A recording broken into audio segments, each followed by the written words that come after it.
morning, everyone. Thank you for being here. To me, this has been an exciting 3 days. This was one of the most well-attended retreats I think we've had in a long time. So thank you for everyone, for getting everyone here, and thank you all for coming again. We heard from our president and vice president, our committee chairman, our political leadership, and Kellyanne Conway. The main takeaway that I hope we all understand is that our agenda is absolutely unstoppable if we remain united. And you heard that from the leaders, you heard that from President Trump, you heard that from J.D. Vance. We are absolutely unstoppable if we stay united.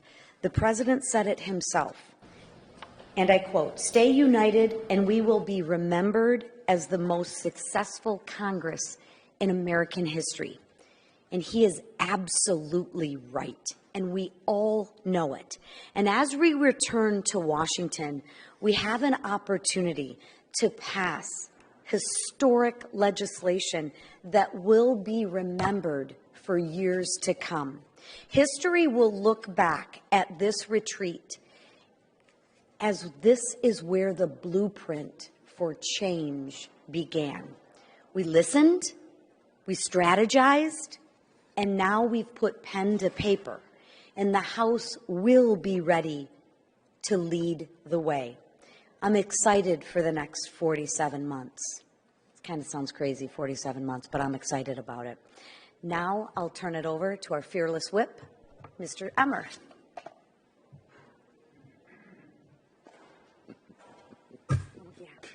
You don't want the box? I don't need that, but thank you, Lisa. Nearly 3 months ago, Americans elected a Republican House, a Republican Senate, and a Republican president with a mandate for change. Now that we're 1 week into President Trump's second term, I'm proud to report that our Republican trifecta is already delivering. From President Trump's America First executive orders to Congress's passage of common sense legislation such as the Lake and Riley Act, to the restoration of American leadership on the world stage, voters can rest assured that our Republican trifecta won't just talk about solutions, we're going to get things done. On Monday, our conference had the opportunity to hear from President Trump, as Lisa just mentioned, as he laid out his priorities for the months ahead, including reconciliation. Needless to say, we have a lot of work to do and little time to do it, but this House Republican majority can and will deliver. Why? Because failure is not an option. Our leadership team will continue engaging in a bottom-up process on reconciliation to ensure that each and every member's voice is heard and no one's vote is taken for granted.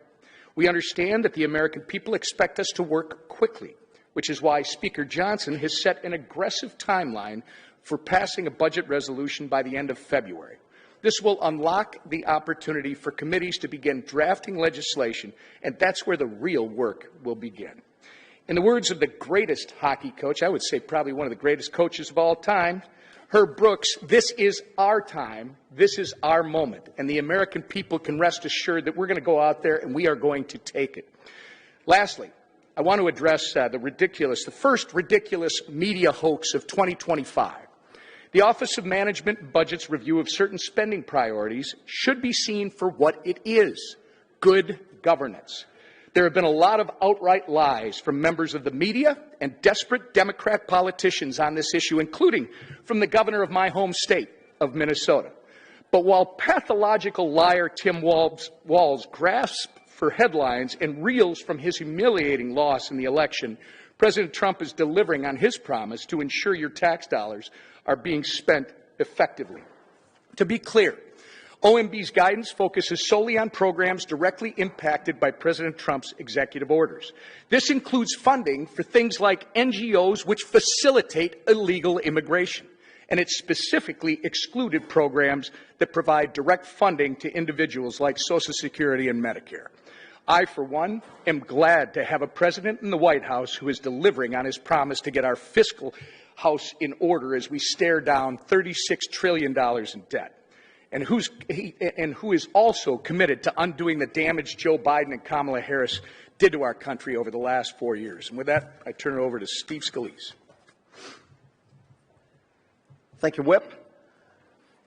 You know, if you think about the last month that we have started unified government, first with the House and Senate, starting off both in Republican hands, and then with President Trump coming in after an amazing week of inauguration ceremonies, and then going to work right away. Day one, President Trump had the leadership of the House and Senate at the White House to talk business, how to get to work delivering results for the American people.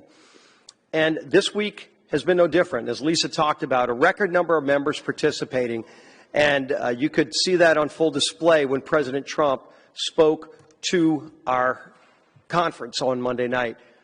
Multiple standing applauses and just the message that President Trump delivered, just reminding everybody what the campaign was all about and now how it is our time to go and deliver for those families who have been struggling under 4 years of failed Biden-Harris policies and how we can turn that around. And of course, budget reconciliation is such a powerful tool to start that process of getting this country back on track. There's been a lot of conversations the last 2 days, and we'll continue that conversation today amongst our members about how to get there. Budget reconciliation is never easy. The last time we did this as Republicans with President Trump in the White House, you can go back and look at the votes. When we moved the budget is the starting point for budget reconciliation. The budget resolution got over 20 no votes on the Republican side. Still passed because we had a large margin. I don't know if y'all know this, but we have a very small margin now. And it's going to be that way the entire way through. Might be 3, might be 2, might be 5. But at the end of the day, and this was the message J.D. Vance reiterated to us yesterday, we stay unified, we can get anything done. We have to hash out our differences, and that's what we're doing. We had meetings yesterday where committee chairmen that are going to be involved in the budget reconciliation process. So, of course, you start with the budget resolution to give the targets, the starting points to the committees. But there will be 11 committees involved in the actual budget reconciliation process. And so a number of those committee chairs had sessions where they laid out the details. You know, these are the things we're going to work on. These are the savings that we're going to achieve. This is what we're going to do to secure America's border, working with President Trump.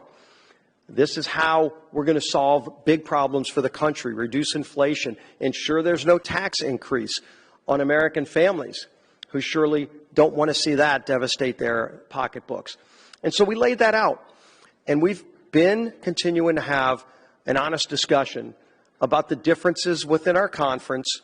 And that's how we are going to come together to ultimately pass historic legislation for our country to kick off what's going to be 2 years of successful achievements for the American people who gave us this mandate to govern. With that, our leader, who's been at the helm, directing our members to the North Star, Mike Johnson. Thank you, Leader Scalise, and all of you. Welcome and good morning from beautiful Miami. It's been a great time here, as has been discussed. We've been working really hard, important discussions about reconciliation and the first 100 days agenda. And during the campaign, we made a lot of promises. We went all around the country. We secured the House majority, the Senate majority, the White House. We promised to fix the catastrophe at the southern border, and you've seen action on that from the very beginning from President Trump and from the House and the Senate. We promised to restore energy dominance. You're already seeing action on that front. Much more to come. We promised to reduce the size and scope of government, and there's been so much action on that that it's caused controversy. That's a good thing. We're disrupting it. We promised to grow our economy and reduce inflation, and all of that comes together now. So President Trump's already using his authority, as you've seen, to get much of this work done, and it's been at a breakneck pace. In fact, so much so that you all have no shortage of anything to write about, to report on, and get used to it, I think, because this is going to be the new pace in Washington. Everything has changed, and the American people wanted that. They demanded it and deserved it, and that's why the outcome of the election was what it was. Congress has to reinforce all this executive action, though, with legislative action, and that's what we are preparing to do. We're off to a great start. We've already passed common sense legislation like the Lake and Riley Act, which will be signed by the President this afternoon in Washington, the Preventing Violence Against Women by Illegal Aliens Act, But reconciliation, as has been emphasized here again this morning, is the key legislative vehicle to deliver on the broader America First agenda. We're working together to ensure that package makes good on our campaign promises. We believe in promises made, promises kept, and we're going to use every avenue at our disposal to make sure that happens. We're going to keep our word. This is a conference-wide effort. It's been a very productive, constructive exercise here and in the weeks and the months leading up to this exercise that we've engaged in. We'll be wrapping it up this morning in a final long session of discussion with the members here. As the whip has done such a good job, and the leader and the conference chair have done such a good job engaging everyone, we reminded the group yesterday that 94% of House Republicans have been directly engaged in the discussions, in the deliberative process to get us to this point. Only 14 House Republicans have not directly engaged in one of these conference discussions, and some of them were because of their schedule conflicts, et cetera. But every single member will be involved. When we say a bottom-up, member-driven process, that is by design, and we are exactly where we are supposed to be on our timetable. This is all pre-planned, and it's coming together very well. This process can be complex, and it's not a simple task. What we are aiming to do really is historic. You've heard that said here a couple of times already this morning. We believe that we are going to engage now in what can be one of the greatest pieces of legislation in the history of the United States Congress, because it will be so consequential, because we have to fix everything, and we have a mandate from the people to do so. So we're building consensus. We're putting together a blueprint to do that very complicated thing, and we plan to act on that in very short order. And as we've said, when we return to the Hill, the Budget Committee will be marking up a budget that serves as the foundation for the reconciliation process. That's going to happen, and we'll get it through the whole chamber, and we'll be voting on that by late February, and that will keep us on the aggressive schedule that has been set out to make sure we accomplish this mission. One of the most important elements in this package will be extending the 2017 Trump tax cuts. And we've all been talking about this a lot. You've all been writing about it. But some of the recent reports show there was a study that came out about 2 weeks ago that said that we risk losing 6 million jobs and $1.1 trillion in GDP if we don't extend those tax cuts. We have no margin for error. We must get this job done. And by the way, had Democrats won the House, that's what would be happening. They would have given Americans the largest tax increase ever. We're not going to do that. Thankfully for American families, Republicans are leading the House and the Senate, and President Trump is back in the White House, and Vice President J.D. Vance is in the White House, and they are working together. We're all working together. We're going to deliver on these promises through that reconciliation package. We've been using our time together in Miami to work through a few pieces of this process, and we will get this job done, and some of the elements, the key elements of that will be coming together this morning. We apologize for our disparate outfits here. We're all playing different roles and responsibilities on the last day here, and I wish I didn't have a tie in Miami. I think it's some sort of crime here. With that, I'll take your questions. Third row.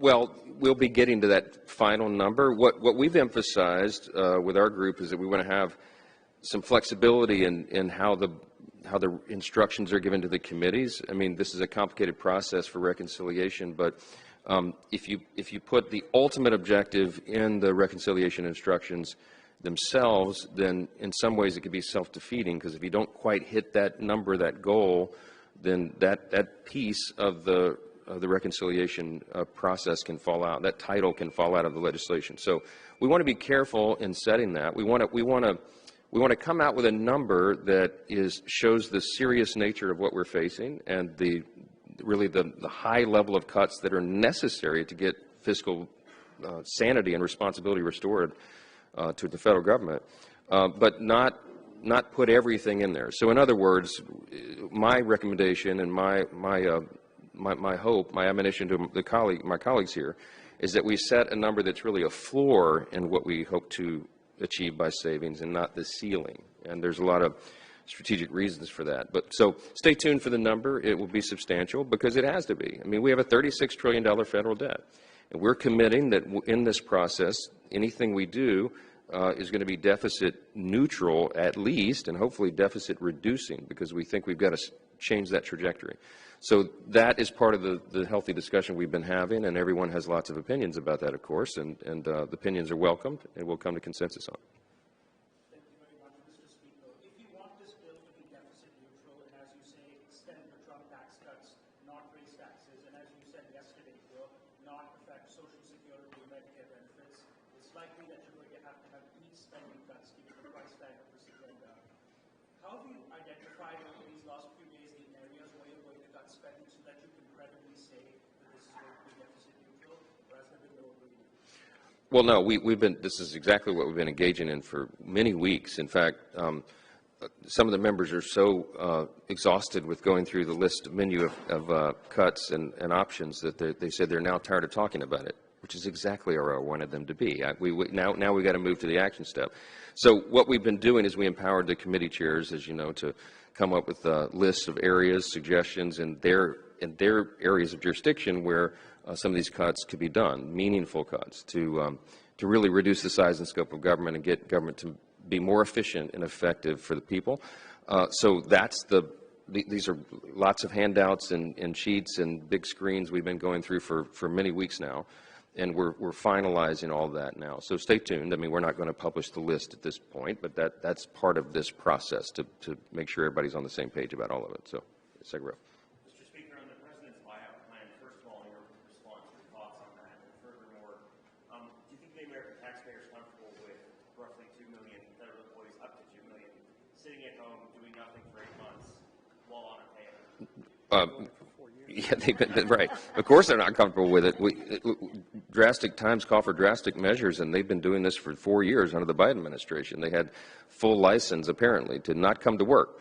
And it's a terrible frustration for us and for the American people. And because of civil service laws, is what people have to understand, this is not like a private company. It should be that way, but it's not.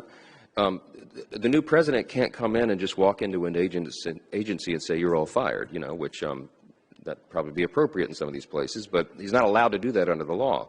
And so the president is thinking outside the box. His team is thinking outside the box. Well, how can we address this problem if we can't fire people for lack of showing up for work? Well, let's give them the option to take a parachute, We don't like that, but it's better than the alternative of having people not work and stay on the payroll. So they estimate that maybe 5 to 10% of the federal workforce will take their golden parachute.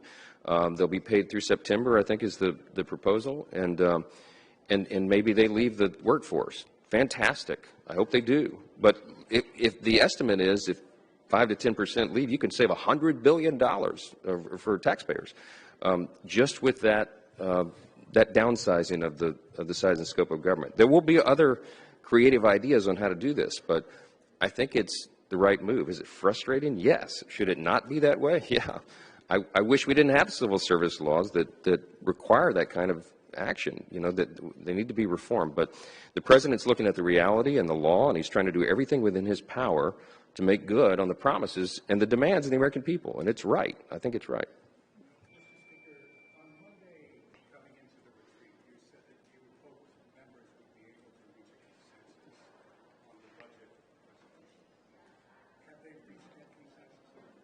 Yeah, the objective is to, by the time we leave here today, is to have a blueprint that will inform the Budget Committee for when they work on that budget resolution. And they're going to begin that process, the committee work and the markup, when we return to Capitol Hill. So they'll have sort of the parameters for that. And what we've emphasized to our colleagues here is, remember, the resolution is just the first step in a long process. It unlocks the reconciliation procedures and processes itself. And so the real battle is not in the budget resolution, it's in the final package. So everybody here still maintains their voting card, and they have the right to stop this process at some point down the road if we're not achieving the level of savings that they desire or have committed to. But we have to begin it, and we have to start it, and this is the necessary step. So.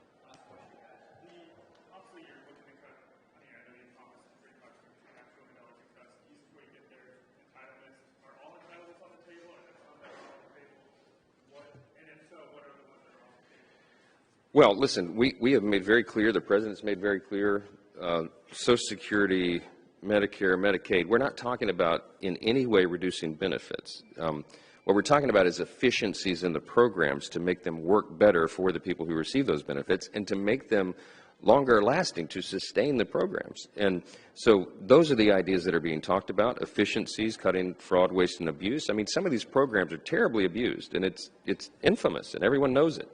Now's our opportunity to go in and fix all that, and we are excited about that opportunity. The members are anxious to get it started, and the administration is as well.